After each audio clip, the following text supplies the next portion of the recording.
bienvenue dans ce nouveau podcast de Lyra et Plumania. Je suis très heureuse de vous retrouver avec Clément Couteau-Millero de BGE Picardie pour vous embarquer dans une thématique clé que je te laisse partager, Clément. Eh oui, un épisode intitulé « Préparez-vous à transformer vos relations à soi et à l'autre ». Tout un sujet, Clément, et aujourd'hui, pour aborder cette thématique, nous avons avec nous Virginie et Swan. Bienvenue à vous deux. Merci. Merci beaucoup. Bonjour à tous les deux. Ce que je vous propose pour commencer, pour qu'on se mette en jambes comme on dit, c'est de nous partager votre humeur du jour. Alors vous précipitez pas, j'ai un petit jeu pour vous. Ce que je vais vous proposer, c'est de tirer 2 cartes au hasard. Je vais laisser, allez-y en même temps. Hop. Et vous, 2 cartes. Ouais, et vous en utilisez une de votre choix pour partager votre humeur du jour si elle vous inspire. Après, si les deux vous intéressent, utilisez les deux. Je pense que tu le tiens.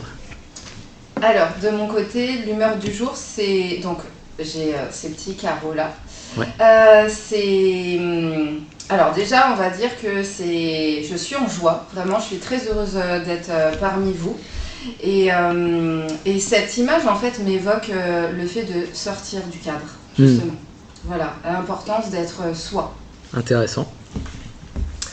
Pour ma part, c'est celle-ci qui me parle, avec beaucoup de joie aussi, d'amour en ce moment pour tout ce qui se passe, les personnes que je rencontre, les nouvelles relations. Donc avec les confettis qui pétillent au-dessus, ça représente tout à fait un peu mon humeur du moment. Trop bien. Ça part sur de bonnes... Vas-y, dis le mot. Sur des super good vibes. Voilà, c'est ça.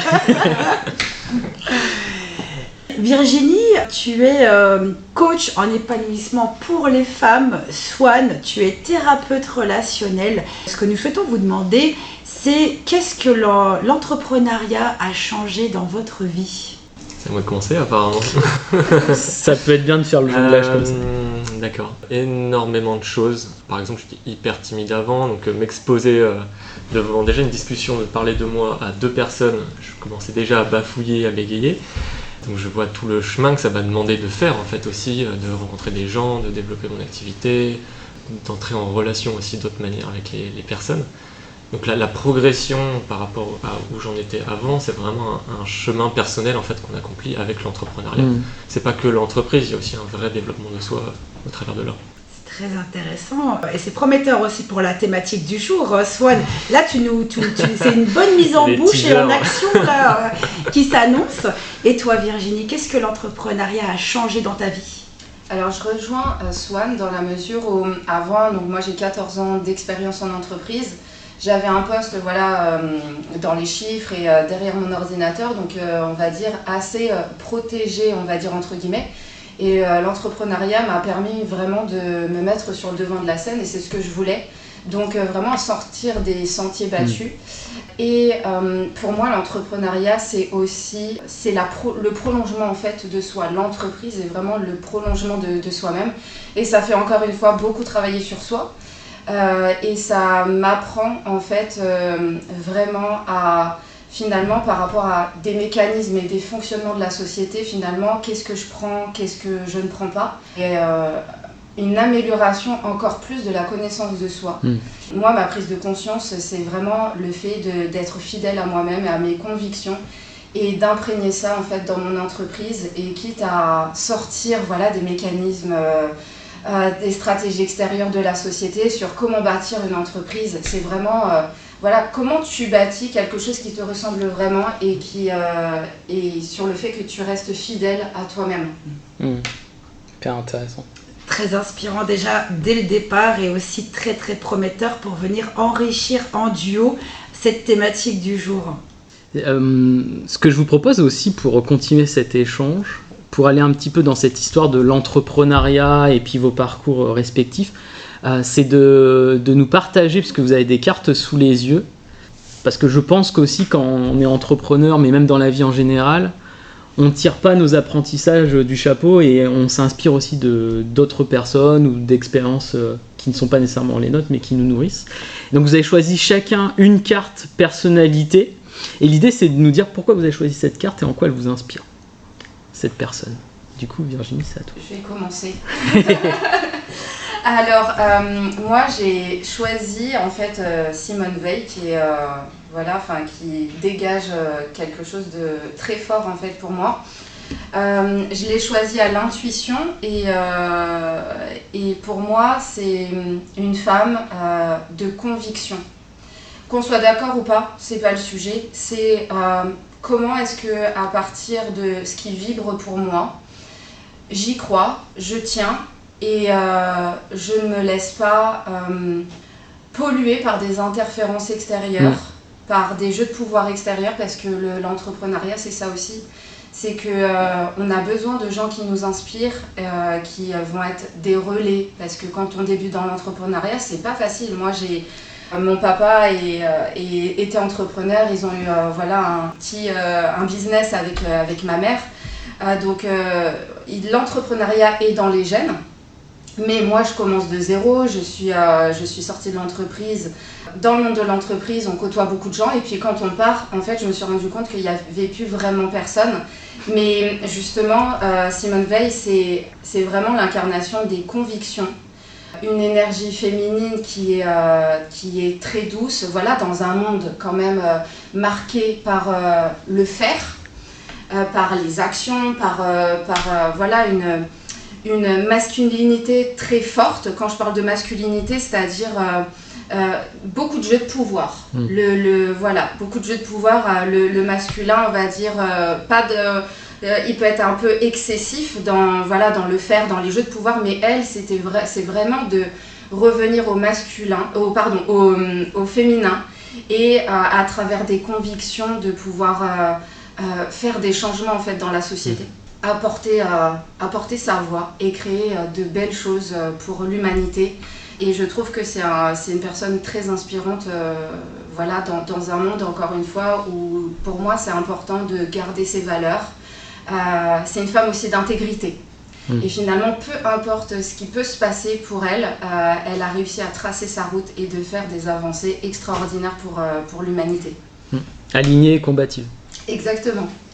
D'ailleurs, pour enrichir ton partage, Virginie, très inspirant, et pour avoir vu le film de sa vie, Simone Veil était aussi dans une époque face à, on va dire, beaucoup de croyances autour des postes à responsabilité, et donc elle a su trouver sa place dans un monde très masculin, et en même temps, elle a osé aussi affirmer ses pensées, ses idées pour le bien de l'humanité, quand beaucoup de personnes, je ne vais pas généraliser en disant personne, mais où beaucoup de personnes ne la suivaient pas, voulaient la ralentir, et parfois même jusqu'à ses proches à un moment donné qui sentaient que ça allait trop loin dans ses convictions, et elle y a cru, dur comme fer, et elle a tenu, et on voit justement tout ce qu'elle a pu réaliser, et des actions qui perdurent encore aujourd'hui, malgré le fait qu'elle ne soit plus là. Exactement, elle a marqué l'humanité pour des décennies et des décennies. Et l'histoire. Exactement. Très précieux ce partage. Comme quoi, tu vois, hein, c'est venu comme ça et... Exactement. En plus, c'est vraiment très aligné avec mon cheminement dans l'entrepreneuriat. Vraiment, je trouve que c'est important d'être intègre. Moi, je suis très habitée tenue par des valeurs très fortes d'intégrité et de respect. Je pense que quand on fait un travail où on veut œuvrer pour l'humain, et en fait c'est sérieux. En fait on s'amuse pas. On est des êtres émotionnels et c'est tellement important d'être dans le respect justement de l'autre, de pouvoir l'amener du mieux possible, de mettre les moyens nécessaires pour l'amener à se réaliser et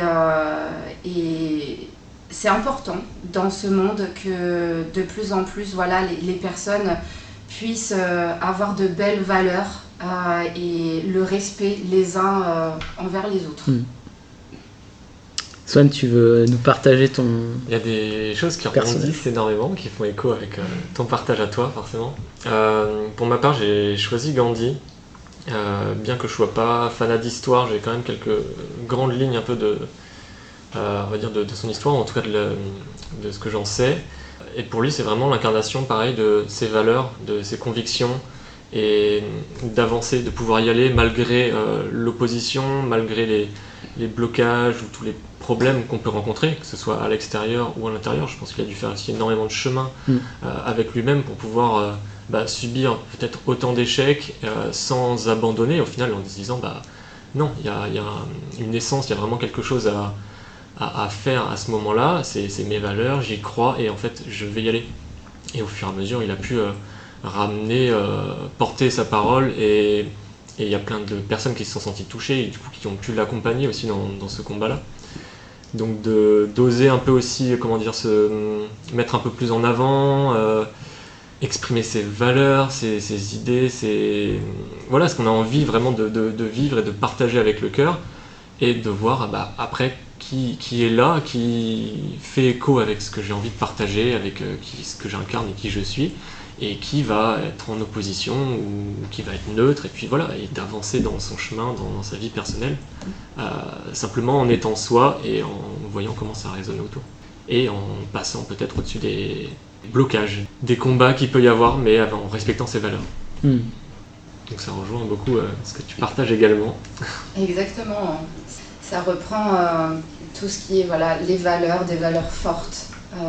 Et ce qui me vient dans ton partage aussi, c'est que quand on veut œuvrer, c'est aussi, il y a des personnes, des enfants, et des adultes aussi, qui nous écoutent. Et je trouve que la congruence, elle est importante. Le fait, on peut être comme nous, Simone est quelqu'un d'inspirant, et on est le relais de quelqu'un, en fait, à chaque fois. Et je trouve que c'est important finalement d'être congruent dans ce que l'on dit, mais aussi ce que l'on fait. Et d'autant plus quand on travaille avec l'humain. C'est-à-dire que si je suis une coach, par exemple, qui parle de méditation, c'est forcément que moi, de mon côté, j'ai expérimenté la méditation. Et voilà, pour moi, c'est très important de bâtir en tout cas une nouvelle ère là-dessus de congruence. Et à travers ce que tu disais, des valeurs et le chemin de Gandhi, et de Simone qui, à travers des parcours différents, en fait, se rejoignent tout à fait. Ça me donne envie de rebondir avec tu parlais d'expérience, justement, et en fait, c'est tout à fait ça. Il y a les valeurs, mais pour pouvoir incarner et transmettre justement ces valeurs-là aussi autour d'eux, ils ont dû passer aussi à l'action. Il y a ce côté-là où on a beau, des fois, avoir des valeurs, on n'ose pas forcément aussi passer à l'action en respectant ces valeurs. Peut-être forcément, ça vient nous toucher au niveau du cœur, il y a des frictions, on a du mal à y aller parce que c'est aussi s'exposer et c'est parfois terrifiant. Et eux, ils ont pu oser justement dépasser ces peurs-là avec eux-mêmes en s'exposant, en passant à l'action quotidiennement et en suivant ce chemin justement. Après, cette peur, ça peut être aussi le regard de l'autre ou comment ils vont le percevoir. Les jugements, de manière générale, et autant ceux des autres que le nôtre aussi. Souvent d'ailleurs, on est beaucoup plus violent avec nous-mêmes dans nos jugements que en réalité le monde extérieur. Donc oui, il y a énormément de peurs, les peurs de ne pas réussir, de ne pas être parfait, de rejet, d'abandon, d'humiliation. Enfin, on peut toucher à tout plein de grosses blessures quand on va commencer à être plus dans notre authenticité, voire même notre vulnérabilité en fait face aux autres. Donc là-dessus, je pense qu'ils sont hyper inspirants parce qu'ils ont dû traverser tout ça, je pense. Je les connais pas personnellement, mais je peux très bien imaginer qu'ils ont dû traverser un chemin avec eux-mêmes qui a dû être assez challengeant en fait. C'est ce qu'on retrouve dans le business aussi, dans l'entreprise, quand on monte son entreprise pour faire un écho avec ça. On vient aussi traverser beaucoup de choses avec nous-mêmes qui font peur, qui vont être challengeantes, mais comme on sait où on va aussi avec nos valeurs, il y a quelque chose qui va nous aider ou nous accompagner aussi. Comme si on arrive peut-être à se prendre un moment aussi par la main de nous-mêmes, quelque part, au travers de différents mentors, au travers de moments d'inspiration, de relations aussi qui sont là, qui sont très précieuses et qui vont pouvoir nous porter aussi. Totalement, et peut-être pour créer un pont entre Gandhi et Simone Veil, on va dire aux univers différents, ce pont, la question que je souhaite vous amener, c'est quelle est la place de la persévérance dans ces chemins de vie? Je pense qu'il faut dissocier déjà persévérance et entêtement. Ouais. Et si on restait sur persévérance? Okay. Ou détermination, c'est aussi. Alors, est-ce que tu peux reformuler la question? Je suis pas sûr d'avoir... Quelle est la place de la persévérance dans les univers de Gandhi et Simone Veil, dans l'idée de créer presque un pont pour relier en fait, et peut-être se questionner, avoir cette curiosité de se dire waouh, on a vu les parcours de vie et finalement, selon vous, quelle est la place de cette persévérance sur ce que vous savez de ce qu'ils ont pu accomplir? Pour moi, elle est essentielle. Il ne peut pas y avoir de chemin comme ceux de Gandhi ou de Simone Veil sans persévérance, parce qu'il y a d'innombrables obstacles. Et même moi, en tant qu'entrepreneur, c'est justement ces obstacles.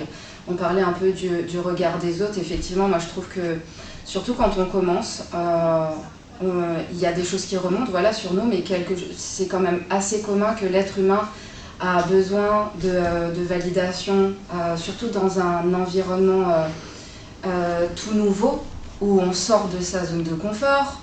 Donc, quelque part, il y a un besoin de validation, mais je dirais que même quand on est porté par une vision, par une envie d'œuvrer, eh bien, c'est de se défaire de ce regard de l'autre, mais qui est en fait ce qu'on appelle l'image de soi, c'est-à-dire que ma perception par rapport à ce que les autres peuvent dire ou peuvent juger ou ressentir de moi, qui vont être des interprétations, même si ça peut être vrai si on interroge la personne en face, mais finalement c'est ok, je suis animée par faire ça, par faire changer des parcours, faire prendre conscience aux femmes qu'elles peuvent se mettre en priorité, en pouvant créer également des relations saines et stables. J'ai cette envie-là, et ben c'est de malgré tout de persévérer et de... Oui, il y a des obstacles, je fais face à des obstacles, mais c'est de trouver toujours, ok, comment est-ce que, même si ça me dévie un petit peu de mon chemin initial, qu'est-ce que je peux faire pour garder ce cap, mais aussi m'écouter, ajuster certaines choses, et je pense qu'effectivement, pour Simone Veil, elle a dû être confrontée à tellement d'obstacles pour en arriver là, parce que, on le disait tout à l'heure, un monde très masculin, qui n'est pas sympathique du tout, hein. Voilà, il y a beaucoup de jeux de pouvoir, c'est très politique aussi dans le monde dans lequel elle a été, et elle a dû elle a été animée d'une force inépuisable, d'une mission même très forte pour pouvoir en arriver là. Donc pour moi la persévérance est l'ingrédient essentiel pour atteindre ses objectifs. J'ai le mot objectif qui me vient, mais sans parler d'objectif, mais de laisser son cœur parler et de l'amener là où on l'avait écouté et qui nous avait susurré quelque chose, et de dire là ça y est, voilà, c'est fait. Par rapport à nos ambitions ou à nos rêves, pour exactement. Évincer le terme objectif. Oui. C'est ça, la vision. La vision. Après, Simone Veil, c'est une personne qui a aussi vécu des choses très difficiles avant ces étapes qu'on connaît aujourd'hui sur l'impact sur notre société. Mais je pense que ça a aussi renforcé sa personnalité, et le fait que finalement, elle a connu bien pire que ce qu'on lui mettait dans la tronche, si on peut le dire comme ça. Et ça lui a peut-être permis, en tout cas, un soupçon, peut-être que c'est pas que ça, et bien évidemment, c'est pas que ça, mais ça a dû aider dans son parcours aussi, de se dire, en fait, ça c'est pas grand chose. Tu as déjà commencé à la forger. Je pense que ça forge quand même un petit peu. Son destin quelque part qui se mettait en place. Oui, tout à fait, parce que oui, elle a vécu l'horreur, et finalement, ça aurait pu la casser, plus que fragiliser, la détruire en fait complètement.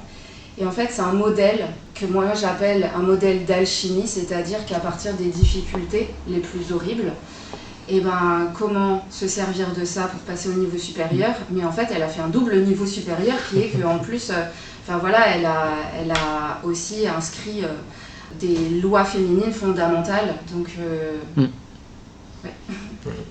c'est de toute façon les étapes de vie, soit elles nous détruisent, soit elles nous renforcent, grosso modo. Et dans l'entrepreneuriat, c'est la même chose. En fait, on parlait d'expérience aussi dans nos échanges en off. En fait, si on prend du recul sur les choses, même si ça peut être entre guillemets vu par l'autre des échecs, ça nous permet en fait demain de proposer des choses qui sont plus alignées et qui vont répondre aussi à d'autres aspirations. Persévérance, moi j'entendais aussi la notion, comme on disait, de vision ou de foi presque aussi. En fait, si derrière, parce que quelque part la persévérance c'est plus une qualité, mais la qualité elle naît bien aussi de quelque part, et je pense qu'il y a vraiment cette confiance, cette vision, cette foi dans un futur différent qui était possible, et qu'en fait jamais ils ont lâché cette vision ou cette croyance qu'ils avaient dans un futur qui est mieux que celui qu'on a aujourd'hui, et de persévérer en fait, pas forcément dans un boulot acharné, mais de persévérer à croire à leur vision. Moi j'ai envie de déconstruire un peu la notion de persévérance, un peu peut-être comme beaucoup l'imaginent, faut travailler dur et faut faire 12 heures par jour et travailler tous les week-ends et machin, mais plus de persévérer, en fait je vais pas lâcher vraiment ce qui va m'animer à l'intérieur, et ce qui va me mettre un peu le feu, ce qui va me mettre en joie, ce qui va me nourrir en fait au quotidien, et de continuer à entretenir cette persévérance-là.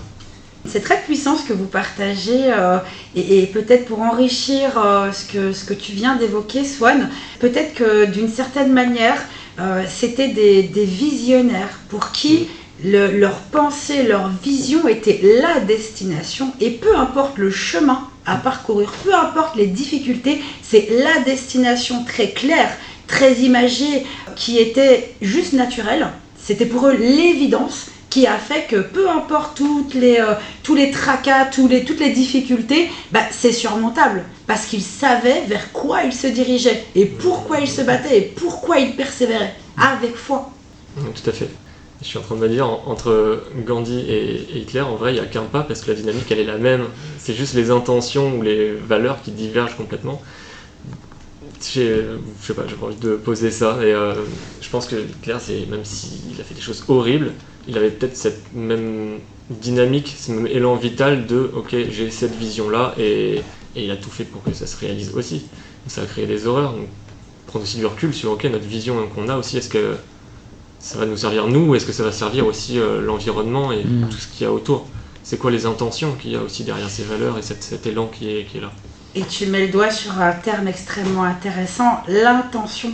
Et c'est ça qui crée la différence dans l'expérience. L'intention, soit qui vient du cœur, soit qui vient du mental, peu importe d'où elle vient, mais ce qui crée la différence, c'est vraiment quand on a cette intention pure qui vient du cœur, Et c'est un paradoxe assez intéressant que tu fais entre Gandhi et Hitler. Là, tu m'as perdu pendant un espace. J'adore les paradoxes.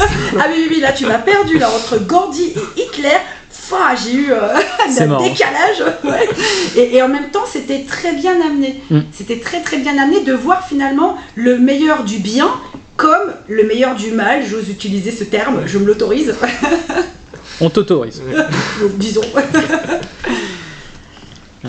Non, c'est très, je rebondis là-dessus, c'est très pertinent ce que tu disais, parce que effectivement, en fait, en soi, il n'y a pas de bien et de mal.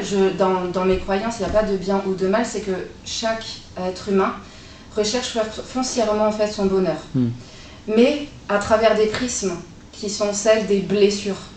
Et donc effectivement, peut-être que Hitler pensait faire du bien, mais via une intention dirigée plutôt sur des grandes blessures, des volontés de vengeance, etc. Donc finalement, c'est un peu le langage, comme tu as dit Adriana, est-ce que c'est le cœur qui parle? Est-ce qu'on parle depuis la paix? Ou est-ce qu'on parle depuis la douleur, les blessures? Et finalement, il n'y a qu'un pas entre les deux. C'est ça. C'est marrant, j'écoutais un podcast ce matin sur ça. Comme quoi. Bref. Ce qui serait intéressant pour préciser certaines choses qu'on a évoquées un petit peu de manière sous-entendue, même si ça a été quand même dans la trame de fond, c'était présent. T'en as parlé tout à l'heure, Swan, notamment sur cette question de relation à soi et à l'autre. Est-ce que déjà on peut préciser un petit peu les termes et la distinction entre les deux De la relation à soi et de la relation à l'autre. Par où commencer? On va commencer par la relation à l'autre, parce que je pense que c'est plus clair pour tout le monde. D'abord, c'est d'abord de la communication, dans le sens où on va avoir un échange avec une personne. Quand je dis échange, ça peut être simplement mental, dans le boulot par exemple, ou une discussion qui va nous stimuler intellectuellement, c'est une forme de relation. On va avoir les relations aussi entre deux personnes affectives, où on va parler plutôt à partir du cœur, à partir de l'amour, à partir de la complicité. Et on peut avoir aussi par exemple une forme de relation plutôt animale, instinctive, qui peut amener du coup soit la sexualité, soit les combats, la violence. Par exemple, ça va être une autre partie de nous encore qui va parler. Donc au travers de ça, dans les relations, on voit qu'on a différents niveaux à l'extérieur et qu'on est animé de différentes manières selon les personnes qu'on rencontre. Et en relation à soi, c'est pareil, c'est comment est-ce que moi je suis en relation du coup avec ma mentalité, avec mon intellect, comment est-ce que je me sens, comment est-ce que je me juge aussi par rapport à ça, par rapport à mes connaissances, ma culture générale, mes jugements, comment je me sens aussi avec mes affects, avec mon amour, mon bien-être, et comment je me sens avec peut-être du coup toute la dimension plus corporelle et animale, avec ma sexualité, avec mes pulsions, avec mes traumas, et comment je suis en relation avec ces différents espaces à l'intérieur de moi. Ou alors on peut prendre aussi l'image de soi avec un amphithéâtre et toutes les parties qui vont dire ah fais ci, fais ça, non pas comme ci, non pas comme ça, ah, j'ai envie de ça, oui mais en même temps peut-être que... Et le petit vélo qui va s'activer dans la tête et avec tous les petits personnages qui y parlent. Donc comment mettre de la relation entre qui on est vraiment et qui sont les petits personnages qui vont nous guider, que des fois on n'a pas trop envie d'écouter, et de trouver la voie dans l'instant qu'on a envie d'écouter. Donc je me suis un peu étalé, et je sais plus comment revenir à quelque chose de beaucoup plus simple. C'était tout à fait ok, Swan. D'ailleurs, je me permets de te glisser ce qui m'est venu en t'écoutant très attentivement. Pour vous, auditrices et auditeurs qui nous écoutez, peut-être si vous vous posez cette question par rapport à ce que tu as évoqué entre ce qu'on peut, la manière de se comporter quand ça vient du cœur ou quand ça vient du mental, comment est-ce qu'on peut, là vraiment je me décale totalement de ce que je sais, de qui je suis, et je me place à la place des personnes qui nous écoutent, comment est-ce qu'on peut distinguer quelque chose qu'on ressent quand ça vient de la tête et quand ça vient du cœur? Les sensations corporelles principalement, j'ai envie de dire, c'est intéressant. Comment comment le corps il va se manifester. Naturellement, quand on rencontre une personne, instinctivement on va se positionner à une certaine distance, ce qu'on appelle les distances un peu d'intimité. Donc il y a différentes strates selon la proximité qu'on a avec les uns ou les autres. Donc déjà rien que d'observer à quelle distance on se met. Est-ce que le corps va vouloir aller plutôt vers l'avant quand on va penser à une idée ou à une personne, ou est-ce que le corps il va aller plutôt en arrière déjà? Et si on a le corps qui se met en arrière mais que non, il faut que, des phrases types aussi comme ça, quand on s'entend dire il faut que je fasse ci ou je dois ou machin, c'est typiquement du mental par exemple. Alors ça va être plutôt quand j'ai envie ou j'aimerais ou j'ai l'intention de, là on va partir plutôt d'un espace du cœur. Donc c'est d'observer comment ça se passe à l'intérieur, aussi bien dans les mots, dans les phrases, et comment ça se passe à l'intérieur au niveau des ressentis corporels. Est-ce que le corps il va plutôt s'ouvrir, ou est-ce que je vais me recroqueviller plutôt en tension? Est-ce que je vais me sentir détendu? Est-ce que je vais avoir chaud? Est-ce que je vais avoir froid? Pareil, c'est des indicateurs qui sont propres à chacun, mais qui peuvent donner des pistes sur « Ah, tiens, là, maintenant, à cet instant-là, j'avais envie de faire telle chose, mais je sens que mon corps, il y a un paradoxe entre ce que j'avais prévu, ce que j'avais projeté comme situation, la réalité, et comment je jongle après avec ça. » Parce que peut-être qu'une fois que j'y suis, je sens que mon corps, il n'a pas envie d'y aller. Et en même temps, des fois, c'est bien de suivre un petit peu son mental de temps en temps aussi. Parce que si je veux avoir le trac, typiquement, on ne monte jamais sur scène. Parce que le corps, à ce moment-là, il est stressé, il n'a pas envie. Mais en accompagnant justement avec la respiration et en laissant pas le corps se figer, justement, en étant dans le mouvement, la respiration, les sons, on peut accompagner aussi des idées ou une intention qu'on a aussi de monter sur scène. Le mental, il va peut-être dire j'ai peur de monter sur scène, mais j'ai l'intention de suivre ma vision. Donc il y a un paradoxe entre j'ai pas envie, j'ai envie, et quelle voix on choisit d'écouter à ce moment-là. et accompagner aussi le corps qui peut parfois aussi avoir des signaux contradictoires. Et c'est pour ça que c'est très complexe, parce qu'il y a beaucoup de paradoxes et qu'on n'est pas éduqué aussi à écouter, c'est à avoir le regard à l'intérieur. On a beaucoup le regard à l'extérieur, beaucoup les jugements, les j'aime ci, j'aime ça, pas comme ci, pas comme ça. Mais est-ce qu'on a pris le soin d'écouter? Est-ce que c'est vraiment ce que j'aime ou est-ce que j'ai appris à l'aimer aussi comme ça en fait? Et je me suis jamais re-questionné dessus derrière. Totalement, sachant que très souvent, la tendance, c'est d'aller chercher les validations et les réponses à l'extérieur de soi, alors que le corps est tellement bien fait qu'il a l'art et la manière de nous partager les réponses, et que très souvent, c'est le fait que, alors, soit par manque pas de connaissances, ou peut-être si, de connaissance de soi, à un certain moment de sa vie, ou aussi d'attention de soi. Au-delà de la connaissance de soi, c'est peut-être simplement à l'attention de soi, dû par exemple à notre environnement où on est pollué de notifications, etc., qui ne laisse finalement pas beaucoup de place à l'attention de soi. Qu'est-ce que tu en penses? Tout à fait. On ne prend pas le temps de ralentir, de respirer aussi. On est tout le temps surstimulé, on veut tout le temps faire plus, on veut tout le temps avoir plus. Enfin, en tout cas, c'est comme ça que j'ai l'impression que globalement, la plupart d'entre nous fonctionnent. Et de prendre le temps, des fois, de s'arrêter et de vraiment se demander ok, là maintenant, je vois que je suis pas bien. En fait, de quoi j'aurais envie? Est-ce que je vais aller naturellement partir vers, je sais pas, regarder les séries jusqu'à 2h du matin, aller boire un verre et ne plus me souvenir de ma soirée? Il y a des réflexes comme ça qu'on a des fois pour se sentir mieux, parce que c'est ce qu'on connaît déjà et c'est la facilité. Mais en fait, de prendre le temps de ralentir et de se dire, ok, de quoi j'ai vraiment besoin? Et des fois, on se rend compte que c'est pas forcément ce qu'on a l'habitude de faire, ou ce que le cerveau connaît. Parce que le mental, il a tendance à se baser sur ce qu'il connaît déjà, donc ce qu'il a vécu. Il n'est pas là pour interpréter enfin, il peut interpréter le futur, mais il va toujours se baser par rapport à ce qu'il connaît. Donc du coup, ça veut dire que ça nous enferme quelque part dans une cercle de confiance. Tu avais parlé de zone de confiance tout à l'heure. C'était pas tout à fait le terme. De confort. De confort, merci, c'est bon, je l'avais plus. Et pour aborder l'inconnu, on ne peut pas utiliser notre tête. Il faut du coup lâcher le mental. Et se dire, ok, et comment est-ce que je peux me montrer disponible à vivre quelque chose de nouveau? Donc la tête, elle va pouvoir aider à se rassurer de, tiens, je connais les lieux, je connais quelques personnes, mais de lâcher avec l'idée de, je veux que ça se passe comme ci, comme ça, ou ça va être comme ci, comme ça. En fait, on peut pas savoir, on peut jamais savoir. Donc voilà, de prendre le temps d'arriver avec le corps disponible, détendu, et de voir, ok, comment, dans l'instant, je vis tout ça. Sachant que pour faire le lien avec l'entrepreneuriat, c'est très souvent un challenge. Le mental, il a son référentiel.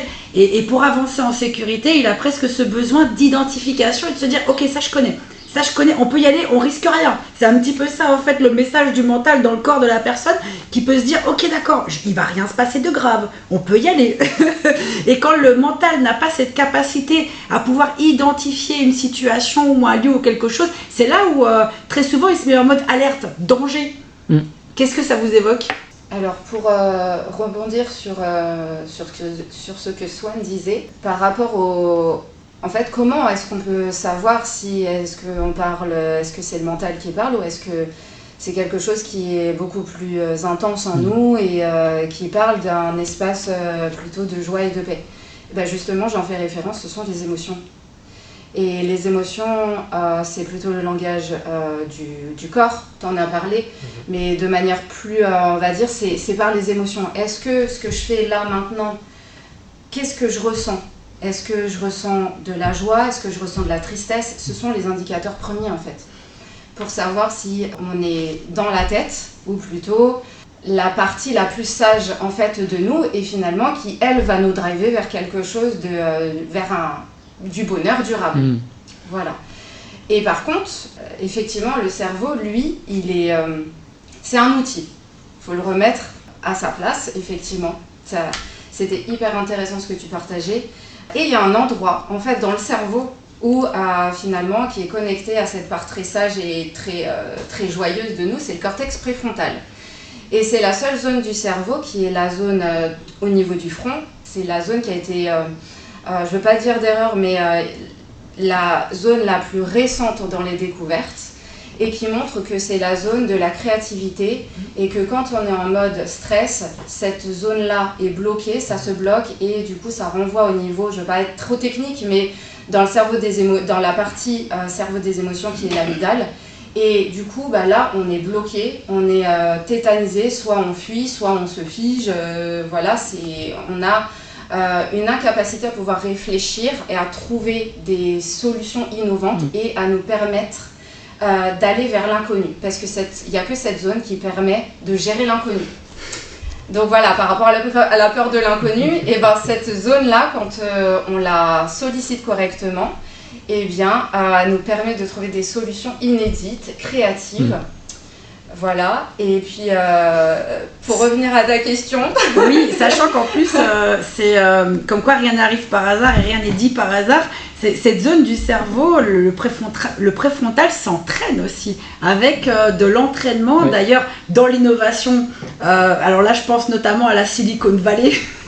En Amérique, je pense qu'ils ont cette capacité à pouvoir entraîner leur préfrontal pour augmenter leur créativité. Et la question justement, c'était pour en venir à ce que Swan avait partagé, ce que tu souhaitais apporter pour complémenter ce qu'il nous a partagé. Oui, tout à fait. Et puis par rapport à la relation à soi et aux autres, Swan l'a tellement bien dit. Je vais tenter de compléter par des choses que j'expérimente, que je connais. C'est que finalement, est-ce que dans tout ça, c'est pas une question d'amour? Alors quand je parle d'amour, je parle pas forcément de l'amour du couple, mais du besoin primordial de l'être humain qui est en fait d'être aimé. Un bébé, s'il n'est pas touché, caressé, câliné pendant 3 mois, il meurt. Et finalement, est-ce que, nous sommes des êtres de lien, des êtres émotionnels. La relation à soi et à l'autre, c'est aussi comment est-ce que, à travers ma relation aux autres, j'apprends aussi à me connaître. Et comment, à partir de ce que je connais de moi ou de ce que j'ignore, je vais me comporter par rapport aux autres. Parce que finalement, si j'évalue que telle personne me regarde mal, alors que c'est peut-être pas le cas, qu'est-ce qui fait que en fait j'interprète finalement qu'on m'en veut par exemple, alors que c'est pas le cas. Et finalement, pour moi, je pense que la vie est un terrain d'expérimentation et que finalement c'est grâce aux autres personnes qu'on va permettre de mieux se connaître et donc de s'aimer plus profondément, mais aussi d'aimer en fait. Voilà, pour moi c'est ça la relation à soi et aux autres et d'être dans une unicité totale. Et par quoi on commence du coup pour atteindre cet idéal que tu évoquais? On commence par soi ou par l'autre? Par soi. La base. Par soi, et d'ailleurs dans cette société, malheureusement, alors peut-être dans les générations toutes récentes, ça commence à arriver, mais de ma génération en tout cas, qui est 1985, on n'a pas appris ça. On a été habitué à ce que ce soit l'extérieur qui dicte en fait nos comportements. Et finalement, plus j'apprends à me connaître, à connaître mes besoins, si on parlait Swan, dès tout petit ça doit se faire, allez, quels sont tes besoins, de quoi tu as envie, d'initier aussi les enfants à connaître leurs valeurs, à ce qu'ils posent des mots dessus, de manière très pédagogique et simple.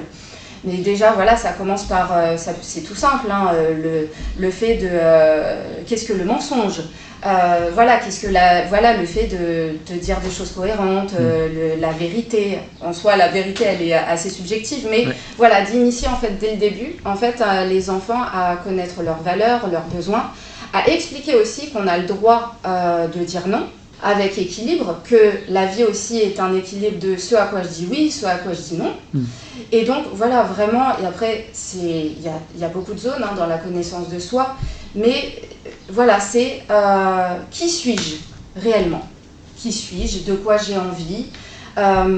C'est vrai que c'est pas évident parce que quand on est enfant, c'est là où tout se construit, aussi par rapport aux parents, comment eux-mêmes ils éduquent leurs enfants. L'enfant va capter tout ce qui est croyance de manière télépathique, et même les non-dits, l'enfant le capte. Donc c'est vraiment, en tout cas à travers, on va dire, des interférences, c'est d'apprendre à se connaître profondément. C'est marrant, ça me fait penser à autre chose. J'ai lu un article là-dessus il n'y a pas longtemps. Et ça reviendra sur ce que tu évoquais tout à l'heure. C'est que là, on parle de l'expression finalement des choses pour se comprendre, etc. Et tu parlais de transmission télépathique. Mais le corps aussi, enfin une émotion qu'on a au fond de soi se transmet. Par exemple, t'es au fond du trou, la personne qui est à côté de toi, dès qu'elle va te rejoindre, elle va le sentir. Et on parlait de communication tout à l'heure, le corps aussi est un moyen d'expression assez puissant quand même. Exactement. Totalement, sachant que là, on part sur le champ énergétique, Clément. On peut. Allez, let's go, laissons-nous porter sur cette vague. Ce que je pense très profondément, c'est que tout n'est qu'énergie et qu'effectivement, l'énergie d'une personne, quand elle est positive, elle a cette capacité à, imaginons dans un groupe de personnes où l'énergie est assez basse, où ils démarrent la semaine par exemple sans beaucoup d'envie, beaucoup d'entrain, et il y a la personne qui passe la porte, qui monte tout le monde en énergie, et c'est l'espèce de vent de marée positive là qui traverse la salle, et après voilà, les personnes elles ont plus facile à se mettre en action. Par rapport à ça, quel pourrait être le lien avec la relation à soi et à l'autre sur le plan énergétique? Je pense qu'il y a beaucoup de choses dans ce domaine-là. On commence par quoi? Par rapport à... J'ai envie de parler surtout de soi à soi, avant de parler soi des autres. Parce que oui, du coup, il y a de l'échange dans les deux sens, forcément.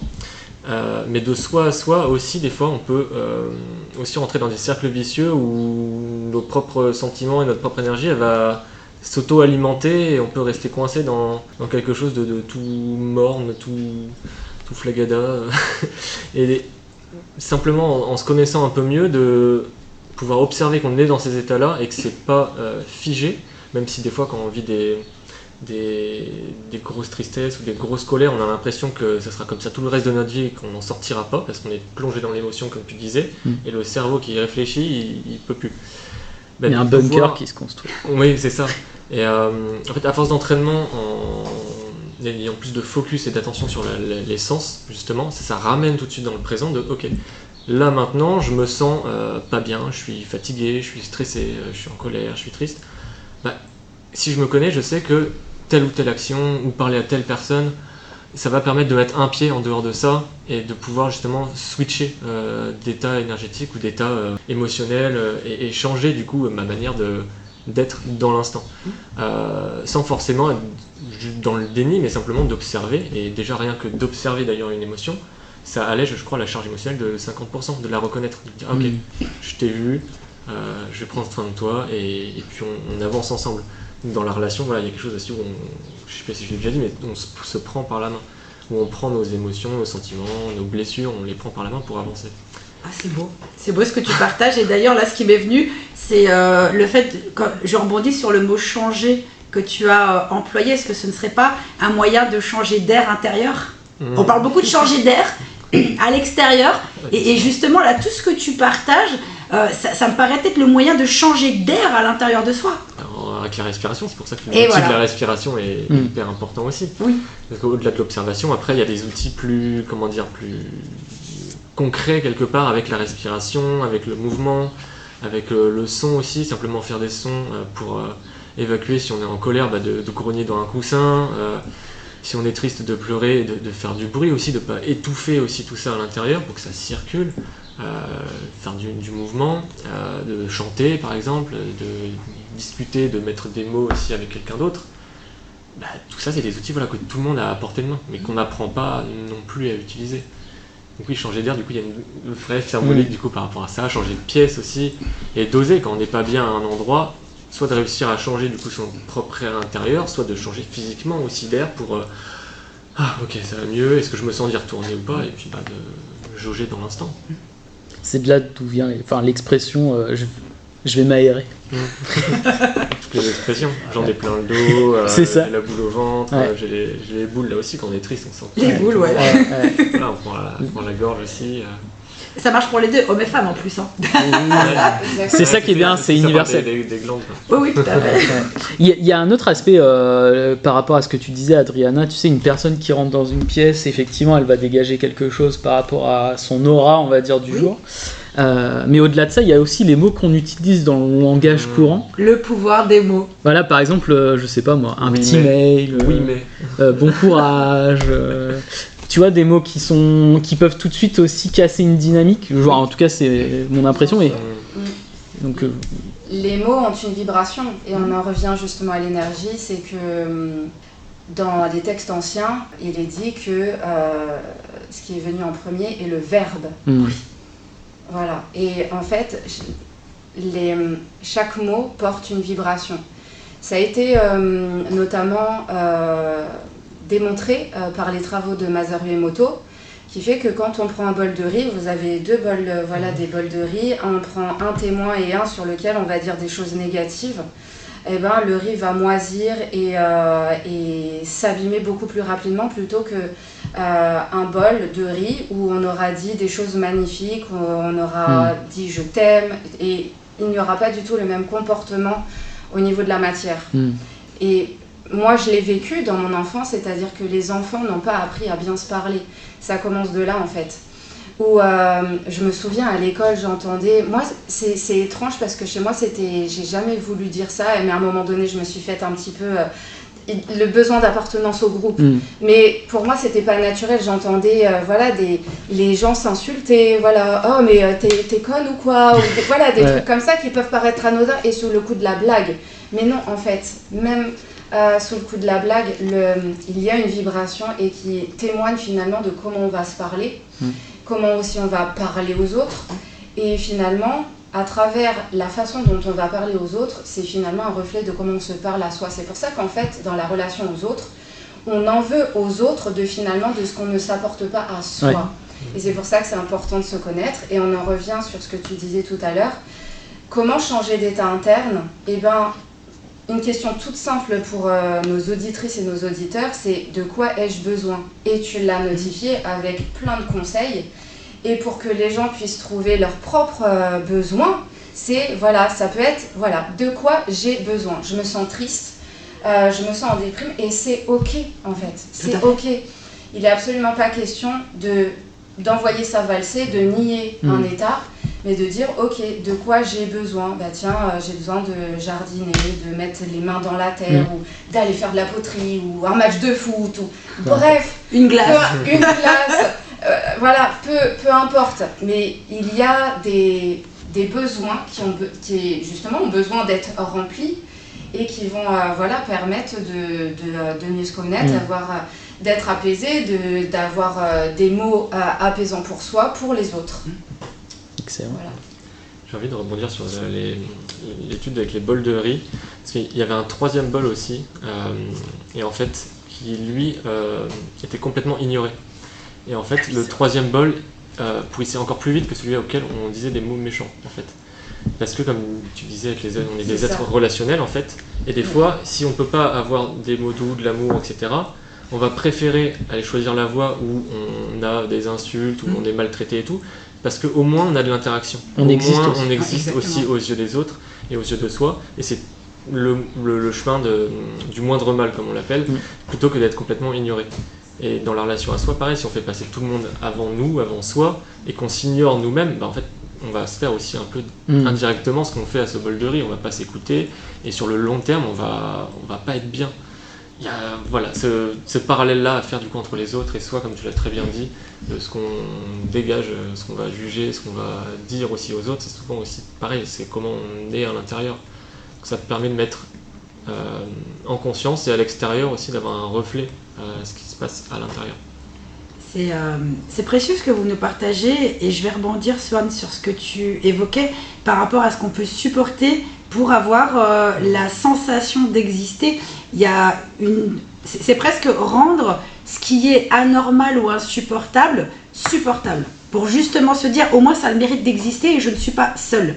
Et ça, c'est le quotidien de tellement de personnes aujourd'hui, autant féminines que masculines, cette peur en fait de vivre seule, alors que quand on se connaît, on n'est jamais seul. Parce que la seule personne finalement avec qui on va passer notre vie entière, c'est nous-mêmes. Quoi qu'il arrive, on est au moins certain d'une chose, on ne sait pas combien de temps on est là, mais on sait que chaque matin, on sera avec la même personne, c'est-à-dire nous-mêmes, peu importe notre état. Si dans 30 ans, on s'est pris une rafale de rides et de cheveux blancs, mais on sera toujours là. C'est juste. C'est fou parce que le cerveau a tendance à on parlait un peu d'adaptation aussi au niveau du cortex, de ce qu'on appelle la plasticité neuronale aussi. Où une fois que la situation est connue, plus elle va se répéter, et plus on va pouvoir du coup s'adapter et se dire bon ok en fait ça va.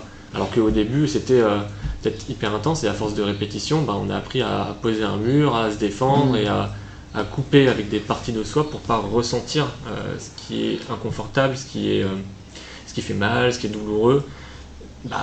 En soi c'est peut-être bien sur le court terme parce que c'est plus facile, mais sur le long terme du coup c'est dire qu'on a posé un mur aussi avec une partie de soi qu'on a enfermée. Donc au moment où cette partie de nous avec laquelle on est censé être en relation elle va vouloir s'exprimer, quand ça va péter, cocotte minute. Ça fait cocotte minute exactement. Et quand comme un tuyau qui est un peu bouché, qui est sous pression, quand ça part, toute la pression qui part d'un coup aussi. Et souvent ça fait peur parce qu'on ne sait pas ce qu'on va trouver derrière cette porte. Derrière ce mur qu'on a construit, on sait qu'il y a quelque chose qu'il faut aller voir, mais on n'a pas envie parce qu'on ne sait pas comment ça va exploser. Le volcan, l'Etna. On ne le connaît pas.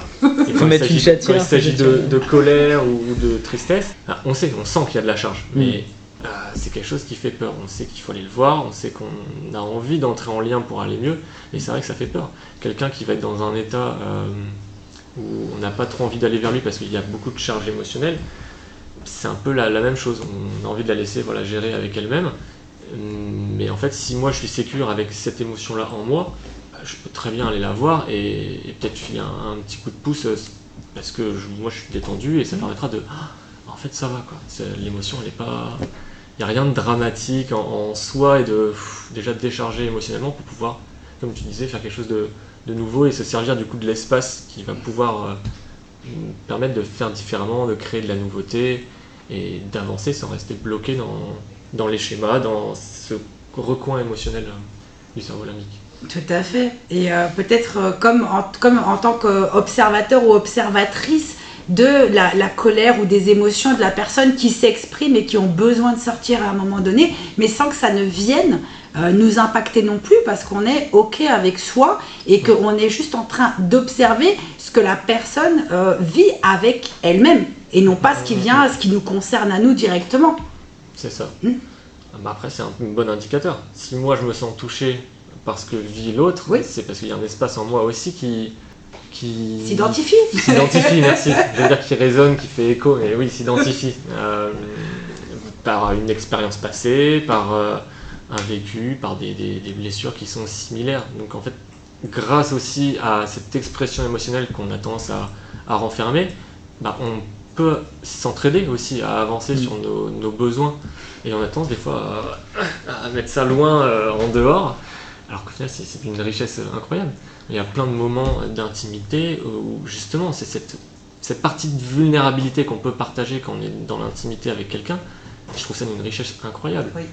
Et je sais que c'est pas non plus à moi d'être sauveur, ça appartient à l'autre, mais d'être présent aussi pour on se prend par la main et on avance, de faire une équipe en fait qui va pouvoir se soutenir. Je trouve ça, en tout cas j'ai cette vision-là du couple qui peut aller dans ces espaces-là et pouvoir avancer ensemble. Sauf que souvent tendance à chacun garder les choses pour nous-mêmes et ça crée de la distance. C'est pour ça il y avait une image que j'aime bien qui disait pourquoi on se crie dessus et qu'on parle très fort alors qu'on est l'un en face de l'autre. C'est parce qu'en fait les cœurs ils sont tellement éloignés qu'on a l'impression qu'on doit parler très fort pour pouvoir s'entendre. C'est une très, très jolie image, je la garde dans un coin de la tête, super intéressant. J'aime beaucoup et c'est tout à fait ça. Alors que d'en prendre conscience déjà, quand on parle fort, qu'on est énervé et tout, de calmer, de ralentir le rythme de la voix, de poser la voix, déjà ça peut permettre d'instaurer un climat où on peut aller plus dire ok, en fait je sens que je suis dans tel état, que j'ai besoin de ci, j'ai besoin de ça, ok j'entends, et l'autre personne expose aussi. Et après ok, on en est là, comment on fait pour avancer? Parce que c'est jamais contre l'autre, c'est toujours ok, je me retrouve avec ça dans cette situation avec toi. Je t'aime, mais je sais pas comment faire. Ok, bon bah, on prend le temps de se poser, de voir ce qu'il en est, et puis bah, on va voir quelle solution ou quel chemin on peut essayer de trouver ensemble. Et puis dans l'entreprise ou autre, pareil, c'est des formes de réflexion qui permettent de faire travailler aussi l'intelligence collective. Il y a d'autres vécus, il y a d'autres expériences qui peuvent apporter aussi énormément les uns les autres. Donc dans les relations, c'est une richesse incroyable pour avancer avec soi, en entreprise, avec les autres. Avec tempérance? Tempérance, c'est un bon mot. Je pense que si les personnes ont des difficultés à communiquer entre elles, encore une fois, c'est parce que chacun parle à un niveau de blessure en fait qu'il a, donc c'est aussi d'identifier ça. Et comme tu disais, c'est que ce soit dans le couple ou même dans l'entreprise ou peu importe, c'est aussi être volontaire et vouloir faire avancer les choses, parce que si la personne elle parle de sa blessure et qu'elle est dans son ego, ben, il n'y aura rien à faire, elle ne voudra pas. Mais du coup, quand on parlait tout à l'heure de situations qui sont exécrables et pourtant qui sont vécues comme normales, ben en fait je pense que notre rôle aussi c'est d'amener les personnes à prendre conscience, de les amener à ressentir aussi la souffrance qu'il est temps de changer, parce que tant que la personne n'a pas conscience en fait des choses et qu'elle n'a pas d'autant plus conscience des conséquences, eh ben elle ne voudra pas changer, parce que le cerveau, lui, on est des addicts en fait à notre chimie intérieure, et c'est pour ça que en fait tout est un petit peu biaisé finalement, puisque finalement si je ressens le besoin de te taquiner, de te piquer sur des choses, c'est parce qu'à l'intérieur aussi de moi, il y a une certaine chimie qui a besoin, qui est un peu comme une drogue en fait, et qui a besoin de se nourrir en fait en provoquant du conflit. Et finalement, comme on est addict à notre chimie intérieure, parce qu'il y a de la dopamine, donc des pics de dopamine, ben voilà, on veut encore du conflit, etc. C'est aussi que la personne ait une volonté déjà de base, un engagement envers soi-même, de vouloir être plus dans la paix, dans le côté constructif des choses. Et du coup, ça change la chimie intérieure. Du coup, on est dans un cercle vertueux, et là, effectivement, on met en place des discussions constructives, comme tu l'as si bien dit. Chacun fait aussi le pas dans le monde de l'autre, parce que, en fait, si l'humanité se comporte ainsi, c'est lié à l'ignorance. Les gens n'ont pas conscience que nous sommes des grands addicts, nous sommes des grands drogués à notre chimie intérieure. La majorité des gens ne le savent pas. Donc en fait, c'est l'ignorance aussi qui conduit certains types de comportements, alors que si chacun disait « Ah oui, là peut-être que si je fais ça, c'est que j'ai un peu je lui en veux et j'ai un peu de me nourrir de souffrance en fait. » Donc c'est beaucoup ça qui est la conséquence de certains types de comportements. Et en étant volontaire, en étant dans un côté constructif déjà de base, sans rien arranger, mais juste de dire « Ok, on va remettre les choses à plat », et bien du coup, on va générer à l'intérieur de soi de nouveaux neurotransmetteurs, une nouvelle chimie, et du coup, et bien là, ça va apaiser les choses, et finalement, ça améliore les relations à soi et aux autres. L'homéostasie, le fait que le corps il va toujours rechercher à avoir le même équilibre. Ce qui fait que les changements de vie ou d'habitude, ils sont aussi difficiles. Parce que le corps, ça change à l'intérieur, on n'aime pas le changement. Parce que la chimie intérieure, comme tu disais, du coup, on a une habitude, et le corps, du coup, il a pas sa dose de cortisol, de dopamine, toutes ces autres hormones qui nous font du bien, la sérotonine, qui peuvent être nourries de différentes manières. Donc pareil, de connaître, comme tu disais, l'ignorance, en fait, le fait de connaître quel état c'est quel manque, par exemple, comment est-ce que je peux le nourrir différemment aussi, en allant prendre le soleil, en allant marcher dans la nature, en prenant un bain, en respirant plus calmement, en faisant du sport, avec l'alimentation, le sommeil. Il y a tout un facteur, tout notre environnement aussi influence aussi sur ça. Donc c'est quoi le facteur peut-être qui va me faire le plus de bien aussi à ce moment-là par rapport à ce dont j'ai besoin. Et puis on revient après encore aux besoins, de quoi j'ai besoin, et mieux se connaître, et conscience. La connaissance de soi qui part pour la boucle est bouclée. De moi, de tout en fait, qui part de tout et qui permet d'harmoniser les relations. Parce que si j'ai appris à mieux me connaître. C'est un chemin d'une vie, ça se fait pas comme ça. Hein. Sachant qu'à 70 ans, il y a parfois des personnes qui se sont jamais demandé qui suis-je sur un chemin de vie entier. C'est ça. Ou jamais de leur vie. Oui, Voilà, parce que ça ne fait pas partie de ce qu'on leur a inculqué, ni même des questions qui se sont posées dans le cadre de leur environnement à eux, dans lequel ils ont grandi, ils se sont construits et ils passent leur vie. Ce sont des répétitions, Oui. des générations en génération, on reproduit des types d'éducation, etc. jusqu'à temps que, dans une famille, souvent par un enfant, ça commence à changer les choses. Un peu, voilà, le vilain mouton, petit canard. Voilà, le mouton à 5 pattes, c'est celui qui va commencer à faire changer les choses, les dynamiques, peut-être à se choisir, peut-être à aimer, à vouloir aller pour concrétiser ses rêves, voilà, alors que dans la famille, il y a peut-être un besoin de sécurité, ah non, je te conseille pas de faire ça, tu devrais faire ça, et donc voilà, ça commence aussi par soi, et c'est aussi lâcher le besoin d'approbation aussi, comme je disais au début. Et bien sûr, ça demande d'accepter que le risque de ne pas être, de décevoir ou de ne pas être aimé. Mais de toutes les façons, je pense que déjà en s'aimant soi, ça permet d'être aimé des autres. Et puis quand bien même, que ce soit dans sa famille ou ailleurs, je pense que ce qui est important, c'est de développer de la compassion, c'est-à-dire que si dans la famille, il y a une personne voilà, qui est peut-être déçue d'un comportement ou qui manifeste du rejet, c'est aussi de voir la souffrance aussi en l'autre. Et c'est ça aussi la relation à soi et à l'autre, c'est apprendre à me connaître, mais aussi reconnaître dans le comportement de l'autre qu'il y a une dose de souffrance. C'est subtilement amené, Virginie, et pour rebondir sur ce que tu viens de partager, finalement, par rapport à la notion de se sentir aimé, mais finalement, le fait de s'aimer soi, c'est peut-être aussi un moyen d'être aimé par les bonnes personnes, finalement. Celles avec qui on peut être pleinement soi-même, sans avoir besoin de mettre ni un masque, ni à jouer un rôle, etc. Qui bien souvent, c'est bas les masques après quelques années, parce que le dicton qui dit que le naturel revient au galop, c'est qu'à un moment donné, à force de ne pas être soi, le corps, il se dit ok d'accord, bah là si tu veux on y va, et puis poum poum poum, un petit peu comme l'arbitre en fait avec son carton jaune, ok bah carton jaune là, d'accord, t'as envie qu'on y aille, on y va. Et à un moment donné, l'arbitre en fait corporel, il va se dire tiens, carton rouge, on y va plus. Et c'est pour ça qu'à travers l'expression l'amour ne dure 7 ans, que 7 ans, un truc comme ça. Alors il y a plein de rituels là-dessus, 7, 10...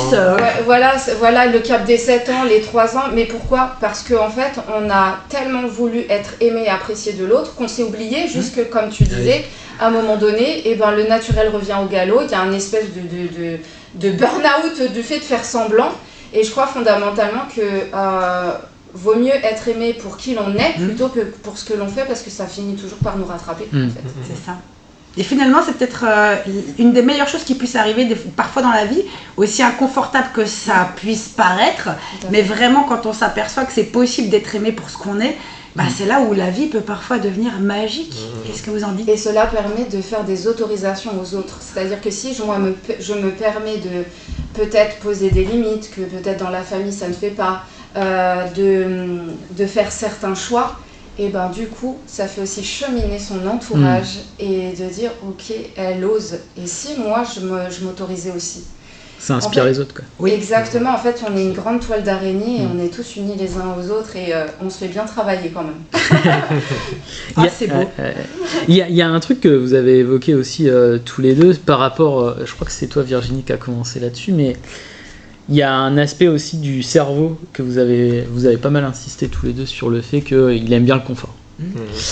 Et on parlait d'habitude tout à l'heure, et en fait prendre soin de soi, si j'ai bien compris, vous me reprenez après, il n'y a pas de souci, pour compléter, mais prendre soin de soi aussi, comme je l'ai compris dans la manière dont vous l'avez expliqué, c'est aussi de casser certaines habitudes qui deviennent mécaniques dans notre quotidien et qui nous...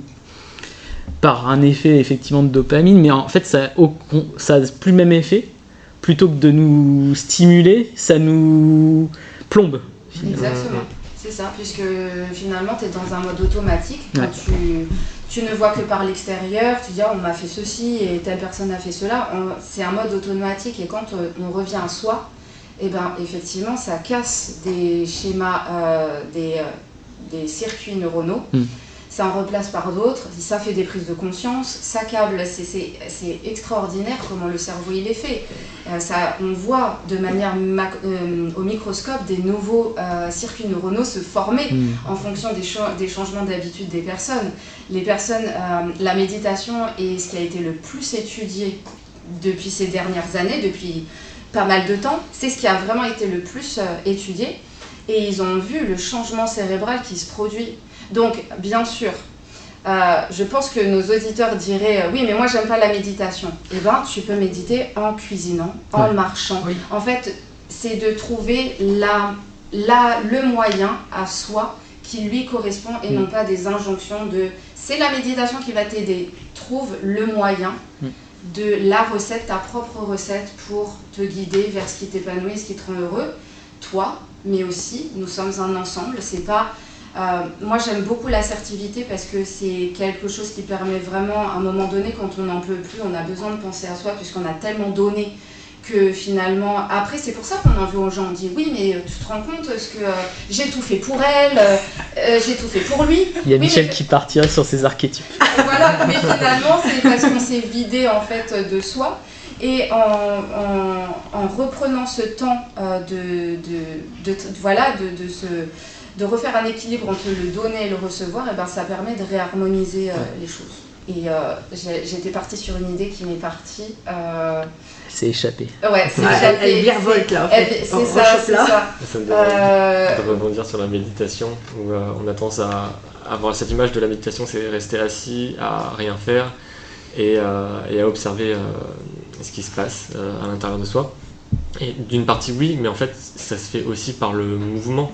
Enfin, c'est très bien de pouvoir être en paix quand tu es assis et que tu n'as aucune interaction et qu'il n'y a aucun stimuli extérieur. Mais de le faire en mouvement et dans le quotidien de tous les jours, en faisant la cuisine, est-ce que je vais penser à tout ce que j'ai à faire après, ou est-ce que je suis vraiment en train de cuisiner peut-être en regardant la recette si j'ai besoin de regarder la recette, mais en sentant du coup toutes les saveurs, en goûtant, est-ce que je prends du plaisir à faire la cuisine, enfin d'observer du coup tout ce qui se passe et les pensées aussi qui viennent dans la tête. C'est un travail de conscience en soi, mais on peut le faire en faisant du sport, on peut le faire en faisant de la marche, on peut le faire en discutant avec quelqu'un aussi. Tiens, elle va amener tel sujet, tiens, tel sujet, je sens que ça me dérange un peu, tel sujet, ça m'écœure, parce que si on va parler de sujets qui sont plus ou moins différents, les sujets de conversation ou la proximité que je peux avoir avec quelqu'un, ça peut me déranger. Il y en a beaucoup qui ont du mal à être touchés. Tiens, ça fait quoi? Moi qui suis très tactile, si je vois que la personne elle recule, ok. D'être en conscience de ce qui se passe à l'intérieur dans le moment. Et ça se fait pas forcément que en étant assis et en faisant rien. C'est un premier pas, parce qu'on commence à éviter trop distrait, que ça soit trop intense, parce que ça fait très vite plus d'intensité dans les émotions, dans les sensations. On peut très vite aller dans des sensations, des émotions qu'on n'a pas explorées. Donc il y a beaucoup plus plein de choses de vie en fait, beaucoup plus de vie. Voilà, c'est le mot qui me vient. À force de ce travail de conscience justement, on est moins enfermé dans colère, tristesse, joie, que les émotions primaires par exemple. On peut, souvent comme parler de paradoxe, jumeler des fois des émotions qui sont différentes, et c'est ça qui crée aussi la richesse des relations, de la vie et de soi, de ce qu'on vit avec soi au quotidien. Et pour rebondir sur ce que tu disais à la base, sans rebondir, effectivement, changer les habitudes. Il y a des pics, c'est comme les drogues où les drogués à la base ils vont bien, mais c'est plus ils en prennent et plus ils ont besoin d'en prendre. C'est ce que tu disais aussi tout à l'heure. C'est exactement le même. C'est ça, le corps s'habitue, et donc du coup, comme il s'est habitué à avoir un niveau qui est de plus en plus haut, quand il en a plus, l'écart entre le niveau normal et le niveau le plus bas, il s'agrandit. C'est ça, il y a une falaise qui se creuse, et c'est de plus en plus vertigineux, et c'est ça qui crée aussi beaucoup de sentiments d'insécurité, d'angoisse, et c'est là où ça devient contre-productif au bout d'un moment. Et c'est là où c'est bien de se connaître aussi pour en même temps voir ce qui nous fait du bien, ce dont on a besoin et ce dont on a envie. Et des fois, ce dont on a besoin, c'est pas ce dont on a envie. Et c'est là où il y a un autre paradoxe. Je sais, mais j'ai pas envie. Mais... C'est ça.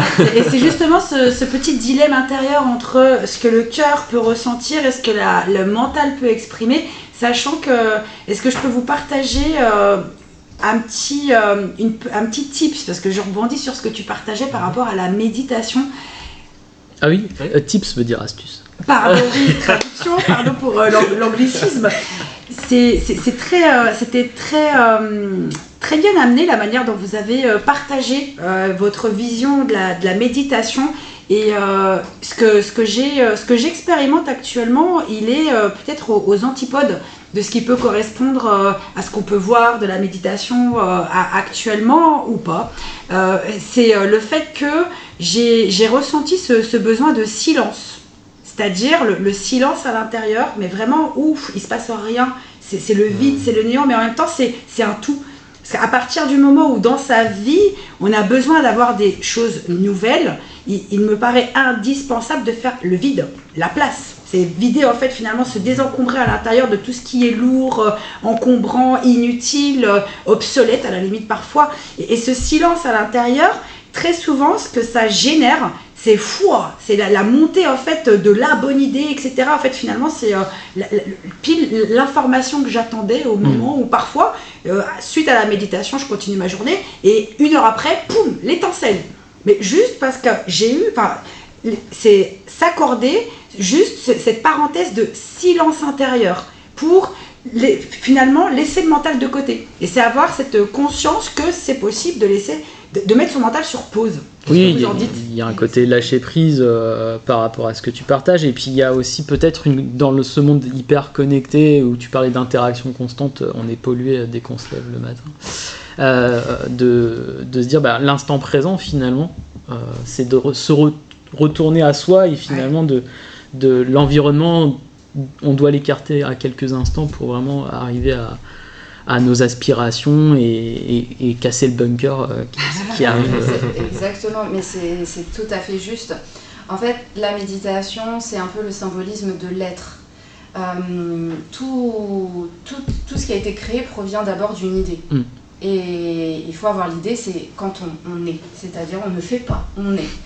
Et après vient l'être. Donc c'est vraiment un équilibre, et ce qu'on appelle la méditation, ou le fait de ne rien faire, amène à de la lucidité, à des prises de conscience, à des désirs, à un peu la petite ampoule qui s'allume. Et c'est faux parce que j'ai des idées après me partent. Voilà, c'est pas grave. Voilà, dans une société où on est dans le faire constamment, voilà, et forcément on n'a jamais appris à se poser. Je me souviens d'une discussion que j'avais dans mon cercle familial où un membre disait que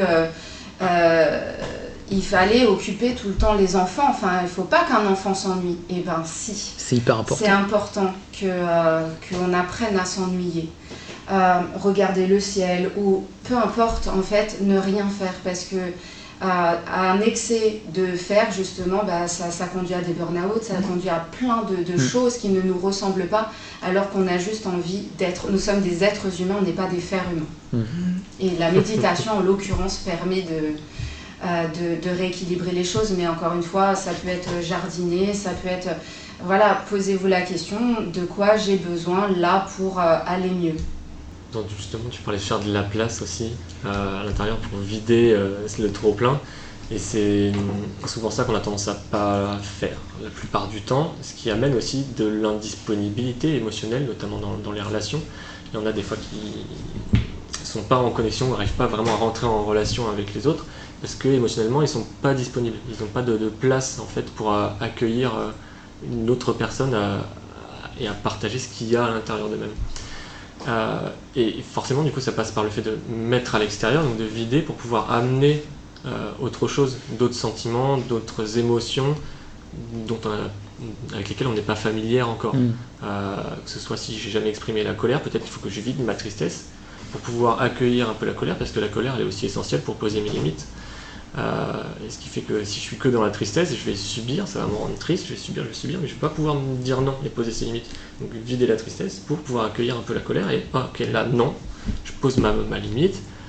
Ça fait du bien aussi, c'est nouveau. Et comme on disait, la méditation, le silence, pareil, voilà, c'est de vider pour laisser de la place à quelque chose de nouveau. Et ça peut être fait aussi, comme tu parlais de lâcher le mental, de lâcher prise, en faisant par exemple quelque chose, mais qui va nous amener dans un état de ce qu'on appelle l'état de flow, où en fait quand on a quelque chose qui est à la fois un peu challengeant et à la fois challengeant mais un peu confortable, il y a une frontière très fine entre les deux, où on va rentrer dans un état où il n'y a plus de cerveau. C'est vraiment l'être qui va parler, qui va faire, et dans ce cas-là on n'est plus le faire à partir du mental quelque part, on est le faire à partir de l'être, et c'est vrai que c'est deux états qui sont bien différents. Comme quand on est enfant, quand on est enfant on est tout le temps dans cet état-là, constamment, avant que le mental il vienne et qu'on réfléchisse, tiens il y a des règles de société, il ne faut pas faire ci, il ne faut pas faire ça. L'enfant spontanément, il y a le formatage qui arrive petit à petit. Voilà, bien qu'on arrive avec déjà des choses qui sont déjà un peu inscrites en nous, et on va passer sur le transgénérationnel.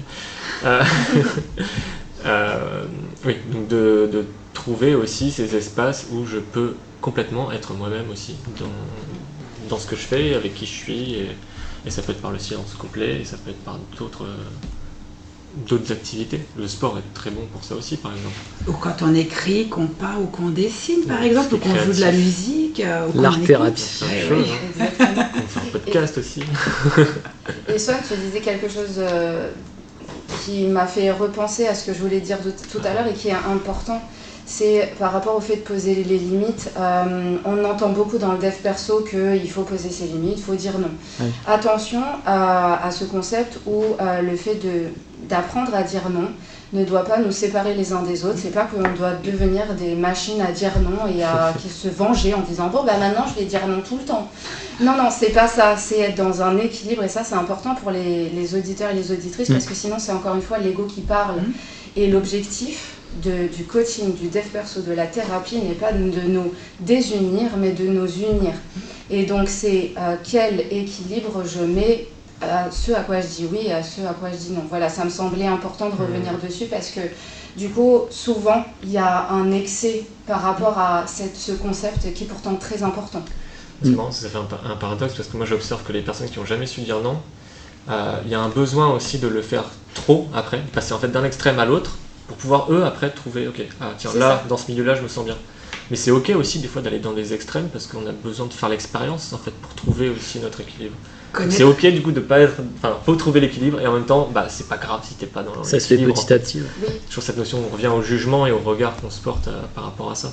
Tout à fait. Après c'est important aussi d'amener de la pédagogie aussi, et de la compréhension, bien sûr. Comment on compose le nom. Exactement, voilà, parce qu'effectivement, ce que tu dis est très juste, et c'est l'expérience qui est importante, et c'est vrai, effectivement. C'est plus le retour de l'expérience que l'expérience en elle-même.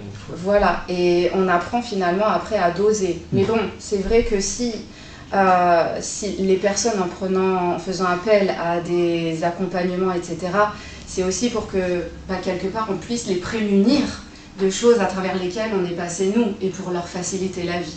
Voilà. Transmission. Ouais, c'est clair. Ça m'a fait penser, alors petite parenthèse du coup culture, mais on en avait parlé je crois dans la préparation. En fait, quand tu as parlé du dosage entre laisser la place à la colère et mettre un peu de côté la tristesse, c'est exactement le pitch en fait de vice versa. Ok. Parce qu'en fait, t'as la joie, la colère, et en fait, le personnage principal au départ, c'est la joie qui prend le dessus sur tout, sauf que les autres n'ont pas de place, et du coup, il y a un déséquilibre qui est perçu dans le film, et c'est là où finalement, il y a un parcours initiatique qui... Pareil dans le 2, quand l'anxiété prend les commandes aussi. La joie est native. Ouais. Elle est native, et finalement, c'est avec qui elle a dû composer pour continuer à avancer et trouver l'harmonie ensemble. C'est ça, et si c'était la voie du milieu en fait, l'équilibre finalement. La terre du milieu. Oui, la terre du milieu, on vient. Plus on avance entre les âges, comme on le voit dans Vice Versa, et plus il y a d'acteurs, d'émotions qu'il faut prendre en compte. Et c'est ça de la relation à soi, c'est naviguer aussi justement avec tous ces petits personnages. C'est vrai que j'ai pas pensé, mais c'est une très très bonne image pour ceux qui ont vu le film. Très très beau film qu'on vous conseille. Oui, mais le cinéma, il faut l'utiliser aussi comme un moyen de développement personnel. Gandalf, très inspirant aussi. Gandalf. C'est ça. De la série Bref 2 aussi qui se lève. Très intéressant, aussi, effectivement. Très intéressant d'actualité. Ouais, tout à fait. Tout à l'heure, j'avais envie de rebondir avec ça. Quand vous parliez de ceux souvent qui s'enfermaient et qui restaient dans leur bulle, dans leur colère ou autre, typiquement, c'est cette petite phrase de il voulait s'asseoir 2 minutes, il s'est assis 20 ans, en fait, et il est resté dans ce même processus de vie sans oser en sortir, jusqu'à ce que, en fait, je peux, et j'ai des nouvelles anecdotes, et qu'il y a un nouvel élan de vie qui vient. Dans ces deux sphères d'ailleurs, vie perso et vie pro, Tout à fait. il y a un déclic. Alors ça se fait pas au même moment, mais effectivement, il y a ça qui émerge. Il y a du lien. Après toutes ces précieuses informations et ces précieux conseils que vous nous avez partagés, ce que nous souhaiterions vous demander à présent, c'est, imaginons, si vous vous reprojetez au début de votre vie entrepreneuriale, si vous aviez un conseil à donner à la personne que vous étiez, avec la connaissance de ce que vous savez aujourd'hui du chemin parcouru, quel serait ce conseil que vous vous apporteriez ? Alors, moi, ça serait n'attends pas l'approbation ni la validation de l'autre. Tu as déjà tout ce qui est nécessaire pour rayonner tel que tu es et fonce. Même si la vie n'est pas un chemin linéaire, valide-toi toi-même. C'est beau. Merci pour le partage de cette belle inspiration, Virginie. Moi, le premier truc qui m'est venu, c'est cette phrase de, je crois que c'est le bronzé fond du ski. Là. Vas-y, fonce sur un malentendu, ça peut marcher.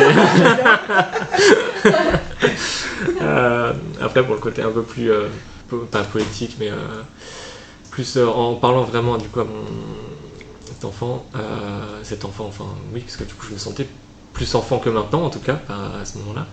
Ce serait de faire conscience, de respirer. Et oser faire ce qui te semble juste avec ta patte et puis après tu verras ce qui fonctionne pas, et si ça fonctionne pas, ok, pourquoi ça n'a pas fonctionné et comment je peux faire différemment, tout en y mettant du cœur en fait. De d'oser aussi ouvrir plus au niveau du cœur et de la vulnérabilité, parce que c'est ça qui m'anime et qui va aussi toucher les autres d'ailleurs. Et oui, Swan, d'ailleurs, pour enrichir ce que tu viens de nous partager, l'expérience n'est pas un échec, c'est un feedback. Qu'est-ce que tu en dis ? De la data. C'est la data, mobilisable, analysable. Ouais, c'est ce qu'on en fait en tout cas de cette expérience pour le reformuler. Exactement. Tout est une expérience et tout est un enrichissement, et même à travers les pires difficultés de la vie, il en ressort des cadeaux cachés, des belles... En fait, tout ça, ça nous renforce et ça nous permet de devenir qui l'on est vraiment, sur ce chemin de soi, qui est pour moi le chemin d'une vie. On avance petit à petit. C'est bien, tu fais la boucle avec ce que tu as évoqué en introduction par rapport à Simone Veil. Donc on va continuer avec les histoires de boucles, alors pas mes cheveux. Je vais vous demander de tirer 2 cartes au hasard. Un niveau de cartes. Ouais. Allez, hop. Et d'en choisir une et d'y répondre. Les sourires s'affichent. Ouais, j'aime bien. Vas-y. Crois-tu à la chance ? Pourquoi ? Oui et non. Du coup, je vais plus dire non. Dans le sens où on a tendance à voir la chance comme un facteur extérieur sur lequel on n'a pas du tout de contrôle ou qui est indépendamment de nous-mêmes, et on a tendance à s'en servir comme excuse, parce qu'il y a des gens qui ont de la chance et il y a des gens qui n'ont pas de chance, et selon où on se situe, on aura plus ou moins de chance, plutôt selon comment nous on va se juger. Si je me juge comme quelqu'un qui va pas avoir de chance, je vais toujours trouver prétexte à me mettre dans des situations où je vais dire je savais que j'avais raison, j'ai pas de chance. Voilà. Alors que si je me dis en fait non, j'ai de la chance et tout, et je vais aussi focus sur toutes les formes de chance qui apparaissent dans mon quotidien, dans ma vie, et ça va renforcer aussi ce sentiment de je me sens bien, j'aime ma vie, j'ai de la chance, tous ces jugements qu'on peut avoir sur nous-mêmes et sur ce qu'on vit au quotidien. Donc du coup non, je n'y crois pas, parce que je pense que c'est surtout un biais de cognition ou de perception qu'on peut avoir. Donc on dit souvent ça se provoque la chance. Voilà, très bien, ça fera faire de la fin, merci. Petite cerise sur le gâteau. C'est ça. Après je te ferai une autre citation, tu m'as fait penser à un truc en parlant des bronzés. Je vais te laisser enchaîner, Virginie. Alors moi, ma question, c'est quelles sont les personnes qui te poussent à voir le meilleur de toi-même ? Je pense que c'est important d'avoir des personnes inspirantes.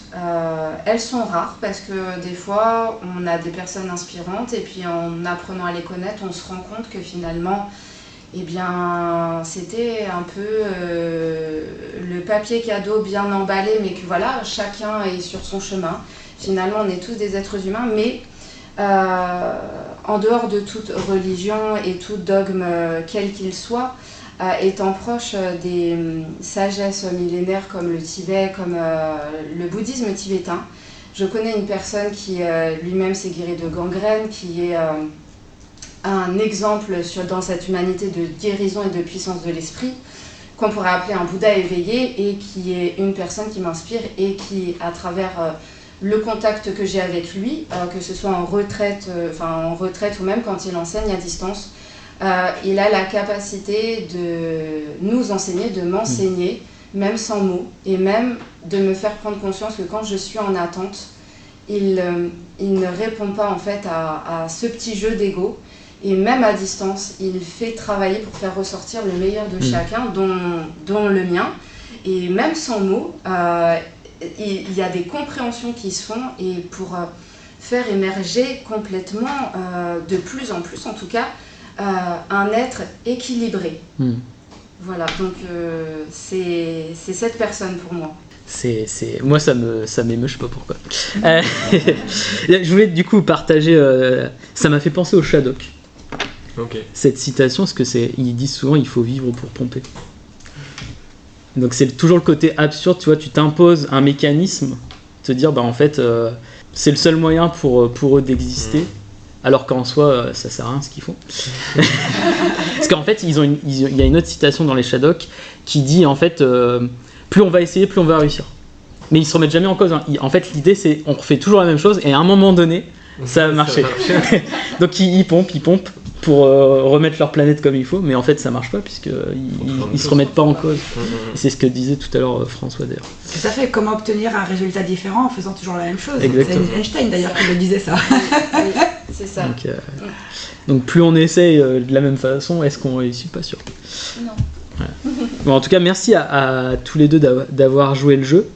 Avant de conclure, je voudrais quand même évoquer les jeux qu'on a utilisés. Donc le dernier qu'on a utilisé avec les cartes avec les questions, on vous le mettra en description, mais c'est l'Anti-Sava qui a été cette édition-là, c'est co-construite avec la Ligue de l'Optimisme du collectif Les Joyeux Audacieux. Donc vous pouvez taper Les Joyeux Audacieux sur internet et vous avez toutes les ressources en libre accès puisqu'ils vendent plus les cartes, donc vous pouvez les télécharger et les imprimer à votre guise avec tous les outils de facilitation qui sont disponibles sur le web. Et le premier outil qu'on a utilisé, donc c'est on va dire du photolangage qui a été créé par Charlotte Farkas de Rêve de Coquelicot, qui est le jeu multicolore. Donc voilà, vous pouvez aussi la retrouver à Compiègne, à la Vitrine Rouge. Voilà, donc un petit moment pub, mais c'est toujours important de mettre en avant des entrepreneurs inspirants. Et totalement, et justement pour rebondir, Virginie et Swan, pour les auditeurs et auditrices qui nous écoutent, qui souhaitent venir à vous contacter ou vous suivre sur les réseaux sociaux, comment peut-on vous joindre ? Moi, principalement pour le moment sur Instagram, Swan Coaching, Swan_coaching, c'est le trait d'union du 8, pour ceux qui ne connaissent pas le terme underscore. Et je suis en train de refaire LinkedIn, qui n'est pas encore en place, mais qui arrive avec du coup nom, prénom, ça va être bon. Hâte de t'y retrouver et qu'on puisse s'y connecter. Hein. Ouais, c'est clair. J'avais passé le mot en arrivant. Et toi Virginie ? Alors, vous pouvez me retrouver sur LinkedIn, Virginie Gonzalez. Ensuite, Instagram, c'est Virginie_coach des femmes, tiré ou underscore, je ne sais plus. Mais c'est coach des femmes. Ensuite, sur TikTok, Virginie Gonzalez Oneness. On mettra tous les liens en description pour vous faciliter aussi l'accès aux auditeurs et puis aux personnes qui nous regarderont sur YouTube d'ailleurs. C'est important de le mettre en avant. Et merci pour votre présence et votre écoute. Exactement. Et on remercie aussi du coup nos bêta-testeurs de cette première finalement. Exactement. Donc, Virginie et Swan. C'est ça. Et merci Aurélien, toi qui œuvres dans les coulisses, derrière la caméra. Viens, joins-toi à nous. Viens te joindre à nous, effectivement. Exactement. Voilà, c'est ça. Merci beaucoup en tout cas pour ça, parce que la technique c'est jamais évident en live. Ouais, exactement. Donc merci pour tout.